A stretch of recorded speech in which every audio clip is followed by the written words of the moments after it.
नमस्कार मंडळी, श्री स्वामी समर्थ. तर आजचा व्हिडिओ मी डायरेक्ट माझ्या फ्रेंडच्या घरून स्टार्ट केलेला आहे.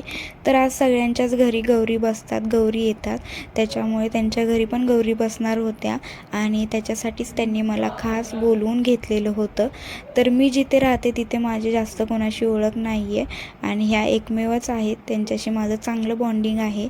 त्याच्यामुळेच त्यांनी मला बोलवून घेतलेलं गौरीच्या सजावटीसाठी.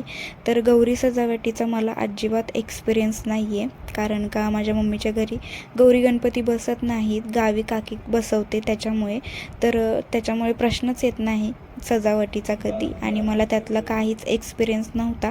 पण आम्ही जिथे राहायचो तिथे बाजूलाच जे शेजारी होते त्यांच्या घरी मात्र गौरी गणपती बसायचे. दरवर्षी वेगवेगळे थीम करायचे ते आणि मस्त डेकोरेशन करायचे आणि गौरी सजावट करताना मला बघायला आणि करायला खूप आवडायचं. त्याच्यामुळे ते सजावट करायला लागले की हमखास मला बोलवायचे आणि मी तिथे जाऊन गप्प नुसती बसायची, कारण का मला त्यातलं काही माहीत नव्हतं.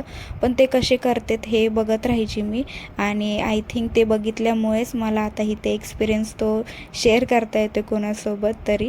आणि इथे आल्यावरती पण मला वाटलेलं की मी बसून राहील, मला जास्त काही जमणार नाही काही माहीत नसल्यामुळे. पण जेवढं मला अवघड वाटलं तेवढं अवघड पण नव्हतं आणि जेवढं सोपं वाटलं तेवढं सोपं पण नव्हतं. तरी पण मला जेवढं येतं आहे तेवढं मी करण्याचा प्रयत्न केला आणि खूप म्हणजे खूप मस्त झालेली सजावट पुढे तुम्हाला दिसेलच. पण एक्सपिरियन्स नसताना पण एखादी गोष्ट आपण जर मन लावून केली तर ती किती छान होते हे मला कळलेलं आहे. तर सगळं सेम दागिने वगैरे त्यांनी ऑलरेडी घेतलेले, थोडंसं काहीतरी मिसमॅच होतं, त्याच्यामुळे सेम असलं की खूप भारी दिसतं ते. आणि फायनली आम्ही त्या गौरी रेडी केलेल्या आहेत, बघू शकताय.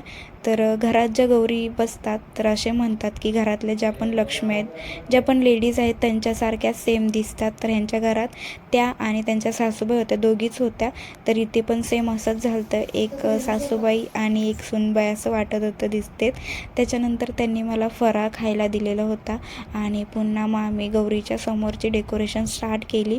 तर इथे प्रत्येक गोष्ट सजावटीत ठेवलेली जाते, बारक्या मुलांच्या खेळण्यापासून ते नकली फ्रूट्सपासनं, म्हणजे आपल्या इकडे असं नसतं, पण इथे आहे. पण खूप मस्त होतं आणि एवढी सजावट आमची झालेली.